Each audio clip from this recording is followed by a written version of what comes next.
글쎄 안 들려 들을 뉴스 없어 아무 뉴스도 귀에 들어오지 않아 듣고 또 들어도 들을 뉴스 없어 만든 게 입으로야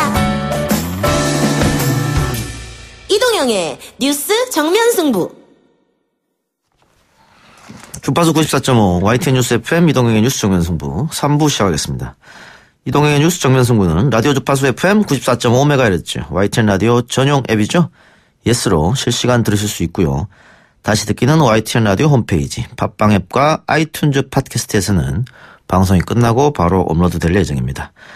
의견 참여 가능한데요. 휴대전화 문자 메시지 샵 0945번 우물정 0945번 단문 50원 장문 100원이고요. 예스 앱에서는 무료로 실시간 댓글 참여 가능합니다. 이작가야 궁금하다. 이작가야 문자 줄게 질문다오. 여러분은 지금 웃으며 정보를 입수하고 편안하게 참여하는 이동영의 뉴스 정면승부와 함께하고 있습니다. 생방송에 참여하고 싶은 분들은 샵 0945 우물정 0945번으로 단문 50원, 장문 100원의 문자 메시지를 보내주시거나 예스 앱으로는 무료로 참여할 수 있습니다. 지금 바로 보내주세요.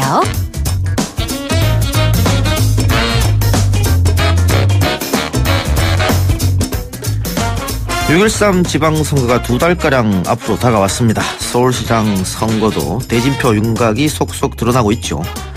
오늘 더불어민주당 소속 박원순 현 서울시장이 3선 출마 선언을 공식으로 했고요. 자유한국당에서는 김문수 후보, 바른미래당에서는 안철수 인재영입 위원장이 서울시장 출마 선언을 했습니다. 아직은 김문수 후보를 제외하고는 예비 후보인데요. 바른미래당에선 안철수 위원장보다 먼저 서울시장 출마 선언을 하고 경선을 주장하고 있는 예비 후보들이 있지요. 바른미래당의 서울시장 후보 경선을 주장하는 장진영 전 국민의당 최고위원 연결해서 입장 들어보도록 하겠습니다. 위원님 나와 계십니까? 예, 안녕하십니까. 장진영입니다. 네, 오랜만입니다. 반갑습니다. 네. 예. 자, 보름 전에 사실은 가장 먼저 서울시장 출마 선언 했잖아요. 가장 먼저는 아니고 저보다 먼저 한 청년이 한 분 계시긴 한데, 예, 제가 그 보면 두 번째입니다. 먼저 출마의 변부터 들어볼까요? 예, 제가 이제 출마 선언을 어디 언론에서는 깜짝 선언이다 이렇게 얘기를 했는데요. 네. 지금 출마 서울시장을 하겠다고 나오신 분들 주요 정당의 후보들을 보면 대체로 60대 전후의 그런 후보들 일색입니다. 네. 그런데 지금 잘 아시다시피 유럽에서는 청년 지도자 열풍이 불고 있지 않습니까? 네. 국민들 다 아시는 프랑스의 마크롱 대통령뿐만 아니고 오스트리아 또 벨기에 또 캐나다도 그렇고요. 뉴질랜드도 그렇고요. 전부 30대와 40대 초반의 국가 지도자들을 선출하는 것이 열풍처럼 되어 있습니다. 네. 서양뿐만 아니고 일본도 그렇습니다. 지금 아베 총리의 차기 총리로 지목되는 지도자가 37살이라고 그러죠. 또 오사카 도지사를 지냈던 하시모토 이 사람도 이미 10년 전에 38살의 나이로 도지사에 당선된 전력이 있고요. 로마 시장이 31살입니다. 이탈리아 로마 시장이. 이런 세계적인 추세가 우리나라도 저는 크게 다르지 않다고 생각합니다. 그러니까 40대 기술 한번 들겠다 이 얘기인 것 같은데요. 40대 예. 서울시장. 좀 더 얘기를 좀 할게요. 아니, 제가 질문할 테니까 받아주시면 돼요. 꼭 바로 연결해서 제가 질문 드릴게요. 네, 네네. 마크롱 얘기도 해주셨는데 네. 마크롱 돌풍은 있었는데 네. 현실적으로 장진영 돌풍이 불어올까요? 그렇게 만들어야죠. 네. 제가 만들어야 될 책임이 있고 네. 그래서 경선 주장을 하는 겁니다. 음흠. 안철수 대표하고 지금 민주당이 경선이 예정돼 있지만 이제 60대 전후의 그런 이제 아주 익숙한 너무 오래 많이 본 새로울 것이 없는 후보들이 경선을 하는 것이고요. 네. 우리 당은 안 대표가 이제 젊죠. 네. 근데 이제 저는 더 젊습니다. 예. 게다가 또 새롭기도 합니다. 그래서 그렇게 이제 새롭고 더 젊은 후보들끼리 경선을 하는 이게 이제 저는 민주당하고 차별화 포인트가 될 수 있다. 그리고 경선 내용도 기존의 틀을 좀 깨자. 제가 그렇게 제안을 했습니다. 예. 아니, 그런데 안철수 대표, 예. 경선의 대표, 예. 틀을 깨자 이런 건 다 좋은데요. 네. 지금 안철수 대표 같은 경우에는 당에게 맡기겠다 경선 이런 문제는 네. 그런 얘기를 하고 있는 것 같아요. 어떻게 보면 경선을 좀 회피 전략으로도 보이기도 한데 네. 지금 장 의원 같은 경우에는 당에다가 계속 요구한 거 아닙니까? 경선을 해달라고. 당에서 별 말 없었습니까? 여기에 대해서? 이제 당에서는 공정하게 결정을 하겠다. 지금 공천 룰을 정하고 있죠. 예. 그래서 공심위에서 이번 주 말까지 결정을 하겠다. 이런 입장을 갖고 있는 걸로 알고 있습니다. 그런데 그런 얘기도 들리더라고요. 뭐 한 명의 경쟁력이 현저히 높은 경우에 네. 그 단수 후보자로 확정할 수 있는 것 아니냐. 그러니까 전략 공천 가능한 거 아니냐. 예. 당규에 그런 내용이 있긴 한데요. 예. 이제 한 명의 경쟁력이 현저히 높다라는 그 평가 기준이 뭐냐는 거죠. 네, 그게 이제 명확치 않고. 그 당규에는 그 평가 기준은 안 나와 있나요? 그렇죠. 따로 나와 있지 않고 그냥 그렇게 문구만 돼 있는데요. 예. 제가 최근에 작년 국민의당 전당대회에서 수석 최고위원으로 압도적인 표차로 1등으로 당선됐거든요. 최고위원 경선. 예. 그렇죠. 그때 이제 안 대표도 당대표로 당선이 됐던 때입니다. 예. 저는 최고위원에서 1등을 했고 안 대표님은 이제 대표 경선에서 1등을 한 거죠. 네. 경쟁력 면에서 그렇게 현저하게 차이가 난다. 물론 안 대표께서 저보다 최근 면에서 크죠. 그러나 안 대표의 필적할 만한 그런 이제 후보로는 저도 가능하다 이렇게 보고요. 예. 체급 얘기를 자꾸 하면 다윗은 애당초 골리앗하고 상대를 할 수가 없었던 거죠. 그러나 국민들은 그런 다윗과 골리앗이 붙었을 때 어떻게 될까? 이것에 대한 흥미진진하게 보실 거라고 저는 봅니다. 그래서 거기서 이제 또 관심도 유발시킬 수 있는 것이고요. 예. 그 언론 가야 된다고 봅니다. 언론 보도를 보니까 장 최고가 안철수 대표에게 출마 권유 촉구를 했었는데 별 말이 없어서 그러면 내가 먼저 뛰겠다라고 했다고 하는데 그때 그 안 대표가 뭐라고 얘기했었나요? 안 대표께서는 저한테 판단대로 하시라 이렇게 말씀하셨었죠. 자신의 거치라든 이런 건 전혀 얘기하지 않았고요. 그때는 말씀이 없으셨습니다. 예. 자, 그러면 경선이 할지 안 될지 조금 더 기다려봐야 될 테고요. 그렇습니다. 경선을 해서 누군가 한 명 바른미래당 후보가 된다면 더불어민주당, 자유한국당, 바른미래당 이렇게 3자 구도로 서울시장 선거가 치러질 가능성이 높지 않습니까?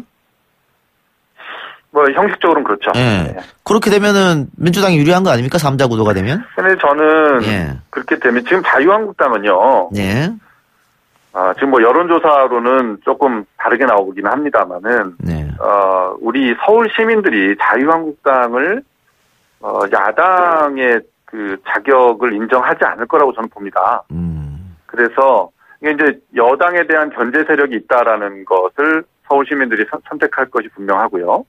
그러면 그 견제 세력으로서 지금 자유한국당 후보를 선택할 것이냐, 바른미래당의 후보를 선택할 것이냐, 그 문제가 남는 건데 지금 작년 탄핵이 얼마 됐습니까? 예. 얼마 되지도 않은 이 시점에서 서울 시민들이 자유한국당을 견제 세력으로 할 가능성은 저는 매우 낮다 이렇게 보는 겁니다. 그럼 자연스럽게 1대1 대결 구도가 된다고 보시는 거예요? 시민들에 의한 1대1 구도. 우리가 선거 연대를 한다든지 그런 일은 없을 건데요. 그런 건 아니고. 시민들이 그런 구도를 만들어 주실 것이다라고 저희는 보는 겁니다. 그러면 선거 과정 중에서 자유한국당 후보가 중도 사퇴하는 그런 것도 과정해 볼 수 있지 않습니까? 그거야 그럴 수도 있죠. 가능성이 없으면 선거 비용도 많이 들고 하니까 사퇴하는 것도 저는 현실이 될 가능성이 높다고 봅니다. 그래요. 아까 우리가 경선 얘기 잠깐 했는데 좀 독특한 방식으로 경선했으면 좋겠다 이런 말씀하셨잖아요. 예. 게릴라 콘서트 방식이라고 이야기하던데 무슨 얘기입니까? 이제 요새 TV 프로그램도 보면 말하는 대로 그런 프로그램도 유행을 하고 있고 안 대표께서 특히 이제 청춘 콘서트로 굉장히 인기를 많이 끌었지 않습니까? 네. 그게 이제 그런 방식을 우리가 도입을 하자 이렇게 제안을 한 건데요. 경선에서 후보들끼리 얘기하고 이런 것도 좋지만 그 이제 전통적인 틀이라고 한다면 저는 경선에서 후보들이 얘기만 하지 말고 시민들의 얘기를 들어보자. 현장에서 즉석에서 듣고 거기서 만들어지는 이슈를 가지고 후보들이 또 토론도 하고 서로 막 공격하기도 하고 방어도 하고 해야 되겠죠. 그리고 그 시민들과 함께 어떤 대안을 찾는 이런 좀 새로운 방식을 해보면 이건 돈도 안 들고요. 뭐 이렇게 막 동원하는 그런 선거를 할 필요도 없는 것이고. 근데 시간이 저비용에 네. 굉장히 새로운 참신한 시도를 할 수가 있다. 바른미래당 스타일이다. 이렇게 생각합니다. 근데 그렇게 하려면 준비 시간이 좀 필요할 것 같은데요. 너무 지금 촉박하지 않나요? 글쎄요. 그거는 이제 TV 토론도 준비하고 하면서 예. 그런 것들을 뭐 여러 번 할 수는 없겠지만요. 예. 저는 상징적으로 뭐 숫자와는 상관없이 예. 몇 차례라도 하면 된다 이렇게 생각합니다. 알겠습니다. 예. 오늘 보니까 세종시장 선거 후보로 영입하려던 이충재 전 청장이 입당 포기를 했던 4개에 대해서는 조금 알고 계신 거 있나요? 저도 뭐 자세한 내용은 잘 모르겠고요. 예. 모처로부터 전화를 받고 그렇게 했다는 건데, 글쎄요, 저는 이게 박근혜 정권에서나 있을 법한 얘기들이, 지금 문재인 정권에서 이런 일이 또 생긴다는 게 정말 잘 믿겨지질 않고요. 예. 믿고 싶지는 않습니다. 근데, 조사는 한번 해봐야 될 것 같습니다. 그럼 그 모처의 전화가 정부 여당일 가능성도 있다, 이렇게 보시는 거네요? 뭐, 그럴 가능성도, 정부 여당 아니면 누가 그렇게 주장하시겠습니까, 후보를. 예. 네? 힘 있는 쪽에서 그렇게 했다라고 보는 것이 예. 뭐 상식적인 추론 아니겠어요? 예. 뭐 내용은 좀 더 알아봐야 되겠습니다. 예.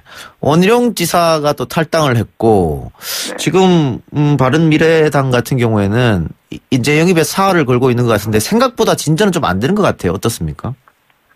글쎄요, 지금 그런 평가가 있기도 하고요. 예. 또 수긍할 만한 면도 있습니다. 이제 우리가 기존의 인재 영입을 보면 이제 거물급들 이런 분들을 이렇게 했을 때 성과가 있다 이렇게 평가를 하잖아요. 그렇죠, 보통. 이제 예. 그런 기준으로 보면은 좀 부족한 면이 있을 수도 있습니다. 근데 지금 그게 이제 바른미래당이 처한 현실이라고 하는 것도 또 부인할 수 없고요. 그러나 이렇게 아주 대형 인물이 아니더라도 우리로서는 실제로 선거에 뛸 수 있는 분들을 영입하는 것 자체가 저는 그 자체로도 큰 의미가 있다 이렇게 생각합니다. 예. 마스크 없는 서울을 만들겠다. 결국은 미세먼지에 관한 이야기죠. 어저께 이제 제가 예. 이제 정론관에서 발표를 했는데 그게 굉장히 큰 반향을 일으켰는데요. 미세먼지도 같은 미세먼지가 아니더라. 이게 양극화가 미세먼지 효과에도 그대로 나타나더라. 이거를 제가 이제 말씀을 드렸어요. 네. 상암동에 있는 외국인 학교하고 우리 공립초등학교가 이렇게 길 하나를 사이에 두고 있는데 네. 이 학교 내부를 가보니까 외국인 학교의 미세먼지는 밖에 미세먼지가 49였는데 이 안에 미세먼지 농도는 1 마이크로그램이었어요. 1 마이크로그램. 그게 가능합니까? 그 안에 왜 그렇게 됐나 봤더니 공기 정화기가 학교 전체에 이렇게 각 방마다 이렇게 설치가 되어 있더라고요. 예. 그런데 그게 중앙 홀에 보면 이렇게 모니터가 크게 있어서 예. 실내 대기질 현황, 그다음에 밖에 대기질 현황 이런 것들이 표시가 되어 있더라고요. 그런데 이제 우리 길을 건너서 우리 공립학교로 가봤더니 공기 정화기가 있습니까? 그랬더니 이제 한 대도 없다는 거예요, 학교에. 그냥 그러면 미세먼지 대책이 뭡니까? 그랬더니 이제 교육부에서 준 매뉴얼을 교장선생님이 보여주셨는데 거기를 보니까 미세먼지 주의보가 발령이 되면 창문을 닫을 것, 손을 씻을 것, 물 청소를 할 것. 이게 다예요. 알겠습니다. 위원님, 이게 이제 시간이 없어요. 예. 그래서 학교에 예. 저는 이제 시장이 되면 예. 각급 학교부터 그다음에 필터가 필요 없어서 유지비가 많이 들지 않는 그런 공기정화기를 본격적으로 알겠습니다. 보급을 하겠다. 이런 공약을 말씀드렸습니다. 그럼 하나만 더 여쭙고 마치겠습니다. 예. 중국발 미세먼지는 어떻게 해결합니까? 그거 이제 쉽지 않은 문제입니다. 예. 그래서 우선은 실내 미세먼지부터 이제 해결을 하는 게 맞고요. 예. 김문수 후보가 물 뿌리면 해결 가능하다. 예. 이렇게 말씀했던데, 예. 그거는 미세먼지를 땅에 떨어뜨리는 효과밖에 없는 것이고요. 예. 마르면 다시 날아오르죠. 중국에 대해서는 미세먼지가 중국발이다라는 객관적이고 과학적인 자료를 먼저 확보하는 것, 이게 최우선 과제인데 아직도 그게 안 되고 있습니다. 그래서 그거를 분석 결과를 객관적으로 확보하는 것, 이게 가장 먼저 해야 될 스텝이다. 생각합니다. 알겠습니다. 위원님 오늘 여기까지 듣겠습니다. 네, 감사합니다. 예, 좋은 결과 있길 바랍니다. 네, 열심히 하겠습니다. 네. 네. 예, 지금까지 장진영 바른미래당 서울시장 예비후보였습니다. 이동영의 뉴스 정면 승부. 잠시 후 국벤져스 표창원의 정면 돌파로 돌아오겠습니다. 뉴스 신동 이 작가와 함께하는 비포장 뉴스 해학 뉴스 정면 승부.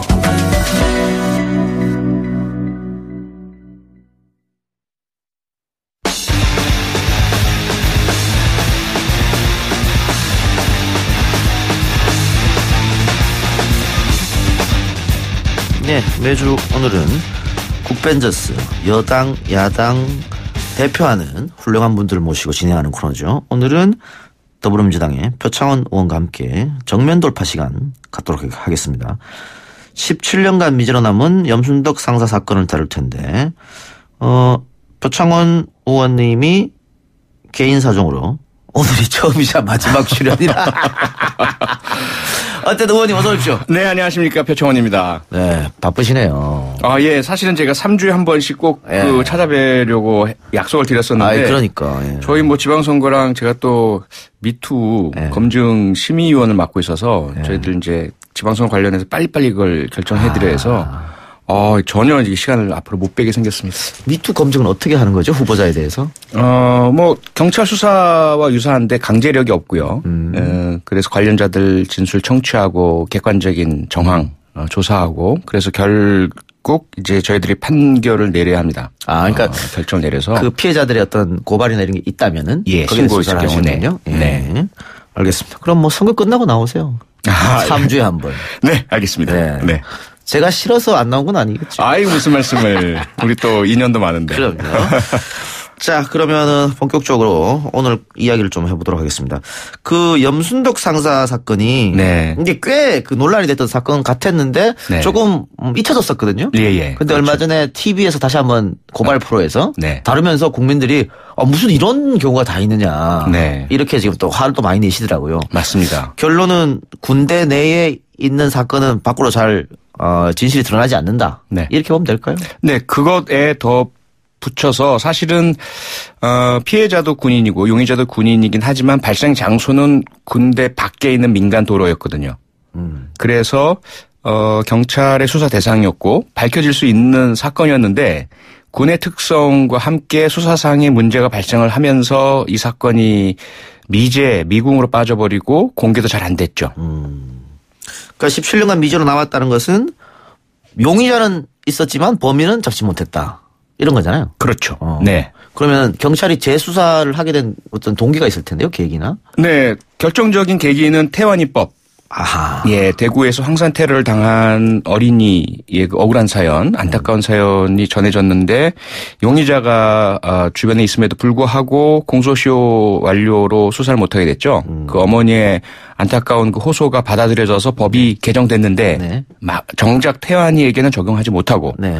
2015년 당시에 공소시효가 아직 살아있는 사건들부터 살인죄는 공소시효가 없어지게 됐죠. 그렇게 되면서 이 염순덕 상사 사건을 미제 사건 전담을 맡게 된 경기도경의 형사가 다시 2016년 12월이면 공소시효 완료 예정이었는데 네. 바로 태완이법 때문에 공소시효가 살아있게 됐거든요. 그래서 다시 들여다보고 문제는 이 사건의 결정적인 증거인 DNA 증거가 현장에 있었단 말이에요. 절대로 이게 미제에 빠질 사건이 아닌데 너무나 이상하다라고 해서 재수사를 하게 됐죠. 결정적인 계기였습니다. 그럼 혹시라도 이 사건을 모르는 분이 있을 수 있으니까요. 네. 짧게 개요만 설명해 주시기 바랍니다. 네. 2001년 12월 11일 밤 11시경에 경기도 가평시 현리에 있는 한 도로에 염순덕 상사가 쓰러져 있는 것을 지나가던 행인이 발견해서 신고를 했고요. 네. 얼굴과 머리에 외력, 둔기로 맞은 것으로 보이는 상처에서 피가 상당히 많이 흘러서 숨진 상태였습니다. 그런데 신고를 받고 출동한 경찰과 헌병대가 함께 현장을 보고 군 헌병대에서는 교통사고다 라면서 시신을 군 병원으로 가져가려고 했습니다. 근데 현장에 출동한 경찰이 아니다. 섣불리 교통사고로 판단할 근거가 없다. 그리고 얼굴에 상처 등으로 봤을 때는 우선 타살의 혐의점을 씻을 수 없다. 그래서 일반 민간 병원으로 시체를 안치하고 국가수에 부검을 하게 됐죠. 그러면서 이제 살인이라는 것이 확인됐고요. 그러면 헌병대 말 듣고 군병원으로 갔으면은 그때부터 아예 못 밝히는 거예요. 그냥 끝났죠. 그냥 네. 경찰과 헌병들이 어쨌든 전문가들인데 수사 전문가들. 네. 사건 현장을 보자마자 그렇게 180도 다른 결론을 내릴 수 있는 거는 왜 무엇 때문에 그렇다고 보십니까? 두 가지인데요. 하나는 뒤늦게 밝혀졌지만 이 사건의 용의자 중 한 명이 이제 기무사. 국내 국정원이죠. 기무사의 이모 중사였는데 그 다음날 새벽에 기무사의 그 비밀 보안 보고서 내용이 이미 교통사고로 단정을 짓고 있었습니다. 뺑소니 사고로. 아마도 그래서 그 영향이 그 모종의 어떤 지시죠. 이 사건은 교통사고로 결론이 난 것이니 헌병도 이렇게 수사를 하라. 이런 결과가 아니었을까라는 추정이 있고요. 두 번째는 헌병이 사실 군내 사건들을 다루긴 하지만 일반적인 다양한 사건들을 다루지 못하다 보니 교통사고와 살인사건의 시신의 차이에 대해서 제대로 분별을 못했기 때문에 그리고 어쨌건 군 관련 사고는 빨리 서둘러 소리 안 나게 보도되지 않게 마무리하는 것이 바람직하지 않겠느냐라는 일반적인 그런 관행의 작용이 아닌가. 이 두 가지 중에 하나로 보여집니다. 덮을 수도 있었겠다. 네. 그런데 그러면 기무사가 그렇게 소위 말해서 파워가 센 곳입니까? 기무사는 계급이 중사라 하더라도 이 사람이 담당하는 부대 내에 뭐 장성급까지 그의 뒷조사, 특히 뭐 용공, 우려, 보안상의 의심 이런 것들에 대한 보고가 올라가면 그 장성이든 뭐 영관급이건 승진 또 보직 엄청난 타격을 입죠. 수사 대상이 될 수도 있고요. 그래서 이 정보를 다룬다는 것 때문에 기무사의 파워는 대단하고요. 그래서 기무사에서 그동안 그 윤석양 이병의 양심 선언으로 선거 개입도 드러났고 민간인 사찰도 드러났지만 계속해서 그 위세를 떨치고 있었죠. 그런 게 있군요. 네. 자, 그러면은 그 사건, 당시로 다시 돌아가서요. 염순덕 상사를 살해한 둔기도 나중에 발견됐고요. 네. 현장에서 담배꽁초도 발견됐지 않습니까? 예. 그렇게 보면은 우리 같은 사람이 봤을 때는 충분히 범인을 잡을 수 있을 것 같은데 왜 미제 사건으로 남았는지. 네. 그 프로파일러로서 국회의원이 아니고 좀 답답한 거 있지 않았어요? 너무 답답하죠. 너무 답답하고 이건 미제로 남을 가능성이 거의 없어 보이는 확실한 현장에서 범행 도구인 흉기, 둔기 그리고 범인의 것으로 추정될 수 있는 그 추운 겨울날 시신 옆에 머리맡에 두 개의 담배꽁초라면 우연히 거기에 있을 가능성은 떨어지잖아요. 더군다나 나중에 국가수의 그 감정 결과 마지막에 함께 술을 마셨던 두 명의 동료 군인의 것으로 DNA 조사 결과 나왔거든요. 그런데 이게 해결되지 못할 리가 없죠. 그럼 결국 외부의 압력의 작용이다. 기무사나 군 지휘관 등의 어떤 조친 압력이 이 사건 수사를 막은 것 아니냐. 아니 그러면요. 국가수에서 담배꽁초 DNA를 어디 경찰로 보냈을 거 아닙니까? 결과를 회신을 했죠. 예. 그러면 그 결과를 경찰은 군으로 다시 보냅니까? 네. 군 헌병들 보내는데 여기서 좀 문제가 생깁니다. 그 담당 이경위죠. 이분이 초기에는 상당히 열심히 수사를 했는데 두 개의 담배꽁초에서 국가수 분석 결과 불상의 남자 두 명의 DNA가 발견됐다라고 발표하는 순간부터 수사가 이상해집니다. 그리고 이 경위가 헌병들에게 그 수사 보고를 제대로 전달하지 않았다는 그런 그 이후의 진술들이 나오고요. 용의선상에 있었던 기무사 이중사와 또 다른 기무사 직원과 별도로 만나서 술을 마시는 현장도 목격이 됐고요. 그러다 보니까 이경위가 국가수의 회신 결과를 본인은 헌병대에 공식 통보했다고 하지만 헌병에서는 제대로 통보받지 못했다 이런 진술도 하고 있어요. 아이고 의심이 가는 대목이네요. 그렇습니다. 네. 그런데 보도를 보니까 말이죠. 용의자가 아까 담배꽁초 두 가지 나왔으니까 두 명이었잖아요. 네. 한 사람 그러니까 염순덕 상사랑 같이 술을 먹었던 한 사람이 스스로 목숨을 끊었다 그래요 지난 2월에? 그렇습니다. 이거는 어떻게 해석해야죠? 아무래도 그 압박이 계속 가해졌겠죠. 재수사. 다 지나고 묻혔고 이제 끝났다라고 생각했을 법한 그 시기에 17년이 지났는데 한 명의 형사가 이걸 사건을 다시 재수사하겠다라고 하고 찾아오고 통보오고 이런 상황이 된 겁니다. 그 당시 이제 이중사는 공군사관학교에 파견돼서 근무하고 있었고요. 그런 가운데 군 내부에서도 압력과 압박이 있었죠. 거기에다가 이제 경찰에서는 이 사람에 대해서 경찰이 수사하게 해달라. 그리고 특히 이중사에 대해서 성매매 사실이 발견됩니다. 그래서 네 다른 건이죠. 성매매 혐의로 그 군에서 만약에 불명예 제대를 하게 되면 신병을 이어받아서 이 사건 수사를 하겠다. 근데 군에서 그 성매매 사건에 대한 처리를 안 하는 거예요. 이런 그 시간이 흘러가다 결국 올 2월에 이중사가 자살을 하고 맙니다. 이것도 또 한 번 방치를 한 거네요, 그러면? 그렇죠. 또 한 번 잡을 수 있었던 건 없었는 건데. 진실이 밝혀질 수 있는 기회가 사라져버렸고요. 용의자가 2명이기 때문에 2명이 그 신병 확보가 된다면 죄수의 딜레마라고 우리가 흔히 이야기하죠. 그렇죠. 예. 두 사람을 분리시켜서 신문을 하다 보면 둘 중에 하나는 진실을 말하게 되거든요. 상대방이 나에게 모든 죄를 뒤집어 씌울까 봐. 근데 한 사람이 자살을 함으로써 그런 진실 발견의 기회가 상당히 크게 사라진 상태죠. 그러면 이중사가 사망한 겁니까 지금 스스로? 네, 이중사가 사망했습니다. 그럼 한 명의 더 용의자 홍준이. 네, 홍준이는 숨진 염상사와 동료였고요. 수송관이었고 사실 이 사건 발단이라고도 할 수 있는 군 내부의 그 기름 외부 유출.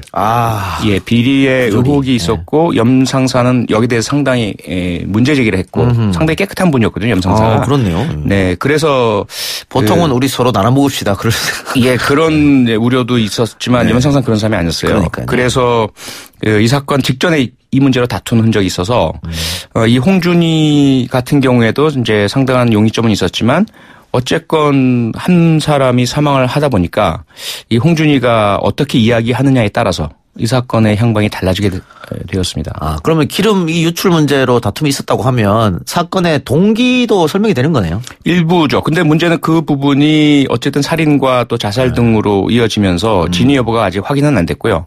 당시에 그 사병들에게서 목격담이 나오게 됩니다. 홍준이가 기름을 빼돌리고 있다.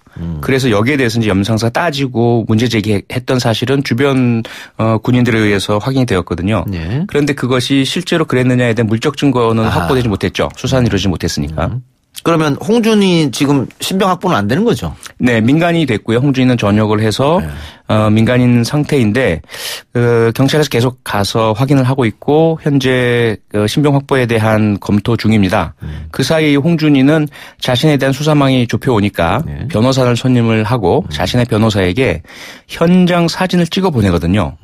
근데 그 상황들이 모두 목격이 돼요. 근데 현장 사진을 찍다가 한 곳에서 고개를 이렇게 다리 밑을 내려다보는데 그 장소가 범행 도구인 흉기가 2001년 12월 11일 날 발견된 곳? 네. 바로 그곳이었습니다.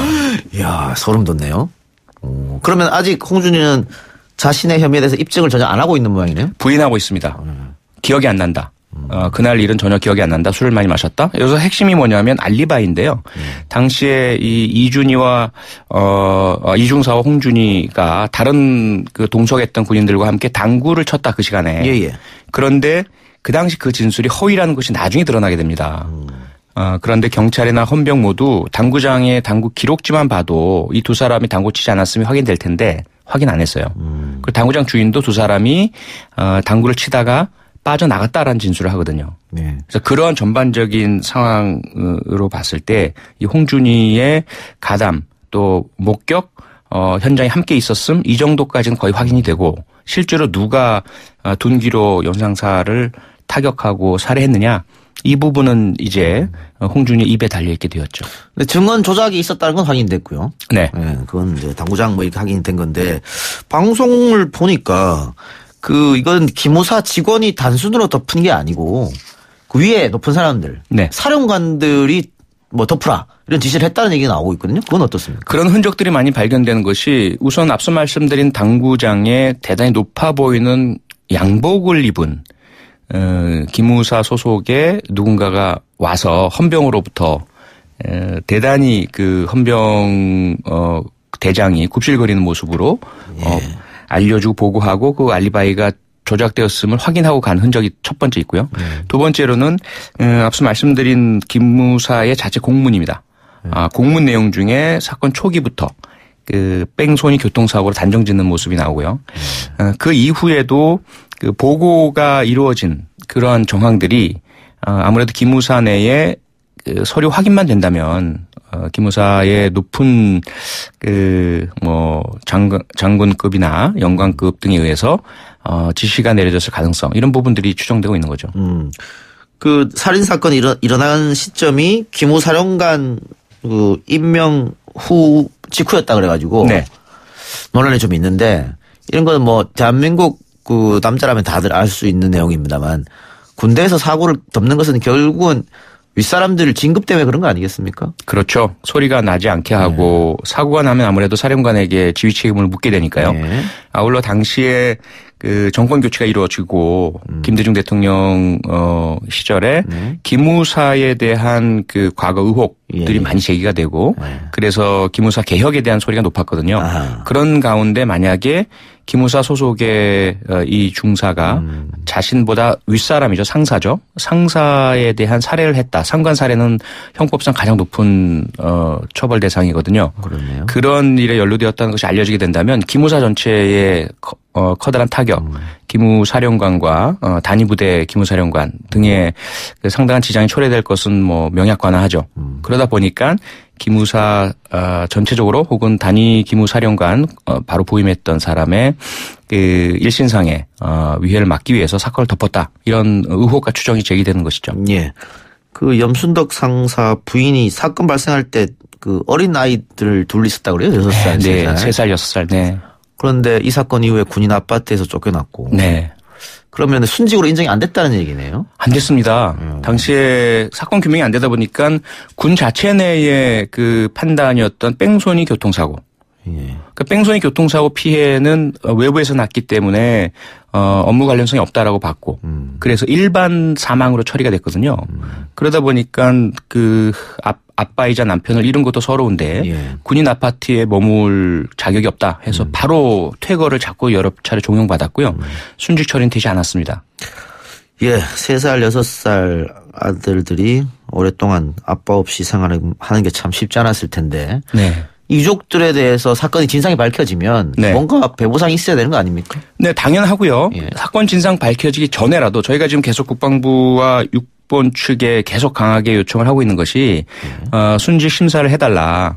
왜냐하면 우선 범인이 누구냐 보다는 사망에 이르게 된 과정을 봐야 되는 거죠. 그래서 왜 염상사가 2001년 12월 11일 날 그 도로에 그 밤에 있었느냐 하면 국내에 앞서 말씀드렸던 기름 유출 비리에 대한 의혹 제기와 문제로 인해서 본인이 원치 않았던 자리에 불려나갔고 그 이야기를 나누게 되었고 그리고 귀가 도중에 일어난 일이다. 그러면 그 사망 자체는 범인이 누구든 간에 직무 관련성을 인정해야 하고 순직 처리를 해야 한다. 그래서 그 부분에 대한 그 심사가 이루어질 수도 있을 것 같습니다. 현재로 봐서는. 방금 우리가 계속 요구하던 것 이렇게 말씀하셨는데요. 네. 여기서 우리가 누굽니까? 저희 의원실이죠. 표창원 의원실. 네. 야, 열일 하시는군요. 혹시나 해서 물어봤습니다. 확인 네. 차원에서. 네네. 계속해서 요구하고. 그래요. 그 재발 방지. 그러니까 이런 비슷한 유사한 사건. 네. 그러니까 군대에서 일어난 의문사 사건 보면은 거의가 군대 자꾸 덮으려는 감이 있잖아요. 예. 이거 재발 방지하기 위하려면 어떤 게 필요할까요? 우선 그 의문사의 처리 결과에 따라서 만약에 이제 원인 제공이 없다면 그 지휘관에게 일반적 지휘 책임을 묻는 관행은 조금 고쳐야 될 것 같고요. 두 번째로 사건에 대한 수사가 지휘권 내에 있으면 안 됩니다. 헌병 제도의 개선이 필요한 거죠. 현재는 사령관 밑에 헌병이 있다 보니까 그 수사에 있어서 사령관의 영향을 받을 수밖에 없죠. 영국 같은 경우는 국방부 경찰이 따로 있습니다. 국방부 경찰은 군인이 아닙니다. 일반 경찰이죠. 그래서 그러한 그 수사 제도의 개편, 군검찰의 독립성도 더 확보가 돼야 되겠고요. 군사보험도 마찬가지겠죠. 그래서 군 내부에 있어서의 범죄 사건 수사의 투명성, 공개성 확보가 필요합니다. 근데 공개성 얘기는 어제 오늘 나온 얘기가 아니지 않습니까? 네, 그렇습니다. 군인이 너무 폐쇄하다. 네. 근데 안 고쳐진 이유는 뭘까요? 아무래도 군 내부에서의 저항이죠. 보안, 기밀. 군 내부의 사건에 대한 수사를 하다 보면 아무래도 군 내부의 어떤 업무, 그 전에 있었던 사항, 만났던 사람, 그러면 인적 보안, 물적 보안 이런 부분에 대한 침해와 훼손이 일어난다. 그러므로 군 내에서 보안이 유지된 채 수사할 수 있도록 해달라. 이것이 이제 군의 요구죠. 강하게. 그래요. 이해할 수 없는데. 그러면 이 사건은 어쨌든 계속 수사가 되는 거죠. 결론은 안 났습니다만. 네, 현재 재수사가 계속 진행 중에 있고요. 예. 홍준희에 대한 수사가 계속 강도가 높아지고 있고, 아마도 어떤 형태로든 입건이 돼서 그 사건의 진실이 어느 정도 밝혀지리라 기대를 하고 있고, 저희 또 경찰청에도 계속해서 강한 요구를 하고 있습니다. 국민청원도 올라왔던데요? 네, 국민청원도 올라왔고요. 그런데요, 연구자 2명 중에 1명이 자살했는데, 네. 나머지 한 명도 그렇다면 위험하지 않나? 그러면 신병 확보를 빨리 해야 되는 거 아니야? 이런 주장이 있거든요. 네, 그런 주장도 있죠. 다만 최근에 워낙 그 법원의 영장 발부 요건이 까다롭고요. 아니, DNA가 있는데요? 예, 그렇죠. 그런데 이제 워낙 오래전 사건이고, 본인의 부인 등이 있다 보니까 계속 보강 수사를 실시해서 이 혐의의 확실성 입증을 하고, 그리고 증거인멸 도주 우려, 특히 말씀하신 대로 한 명의 공범이 이미 목숨을 끊은 상태이기 때문에 이 홍준희도 그럴 가능성, 이 부분을 빨리 강하게 제기를 해서 영장을 발부받는 것이 바람직하다 생각됩니다. 알겠습니다. 좀 지켜보도록 하겠습니다. 네네. 그 앱으로 지금 많은 분들이 의견을 주고 계신데, 표 의원님 논리적으로 말씀도 잘하시고 정의감도 투철하시고 개인적으로 존경합니다. 이정희님, 춤신추망 표창원 의원님 안녕하세요. 지선 끝나면 꼭 고정 출연해 주세요. 춤신추망이 뭐죠? 지난 대선 때 제가 춤을 좀 췄었는데요. 선거 유세를 위해서. 대통령 후보. 근데 연말에 이제 모 잡지에서 뽑은 춤신추랑입니까? 네. 아니 근데 사드 집회장에서도 춤추셨고 또 얼마 전에는 백분 토론 홍보 영상으로 레드벨벳 춤도 췄다고요? 맞습니까? 아주 짧게. 네. 춤은 본인이 원래 좋아하세요? 아니면 광고는 하니까 어쩔 수 없이 하는 거예요? 광고는 아니지만 제가 할 수 있는 역할이 있다면 국민 여러분을 위해서나 나라를 위해서나 춤이든 뭐든 못하겠습니까? 네. 지금 상임위가 안행입니까? 네. 행정안전위원회. 행안이라고 부르는 거예요, 이제. 네. 너무 헷갈려요. 안행이었다가 행안이었다가. 과거에 안행이었다가 바뀌었죠. 행정자치부가 행정안전부로 개편이 되면서 그 국민안전처를 흡수해서 상당히 커다랗게 되다 보니까 그래요.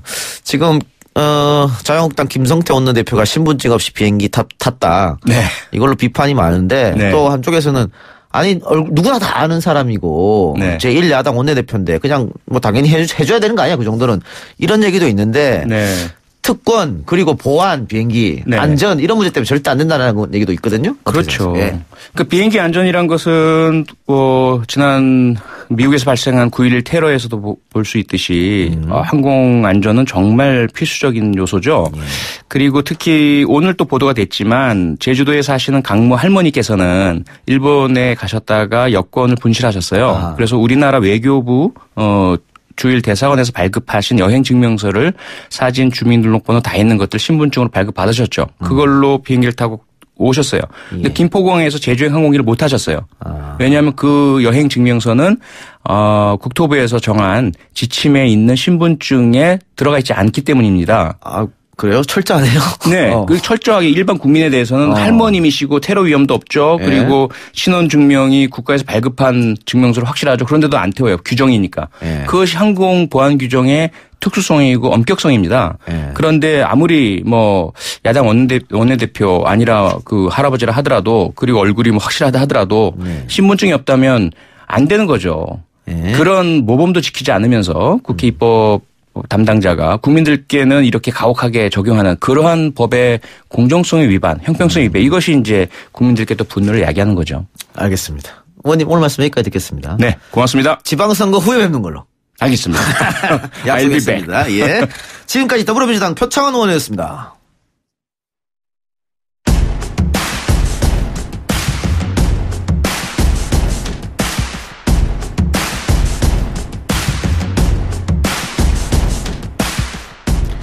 YTN 뉴스 FM 이동희의 뉴스 정면승부 저희가 준비한 방송은 오늘 여기까지입니다. 편안한 밤 보내시고 저는 내일 뵙는 걸로 하겠습니다. 지금까지 이동희였습니다. 고맙습니다.